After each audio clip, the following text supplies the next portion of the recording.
Владимир Путин заявил, что пенсии будут проиндексированы на 6,3% в 2021 году. Президент отметил, что это более чем в 1,5 раза выше прогнозируемой инфляции в 2021 году. В следующем году пенсии в России будут проиндексированы на 6,3%, что более чем в 1,5 раза выше прогнозируемой инфляции в 2021 году, сказал глава государства в среду на встрече с сенаторами в Кремле.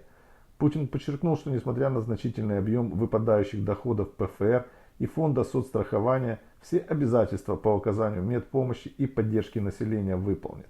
Напомним, что по данным Минэкономразвития, прогнозируемая инфляция составит 4%. Таким образом, эти 4% можно смело вычесть из запланированной индексации на 6,3% и получим чистую, так сказать, прибыль.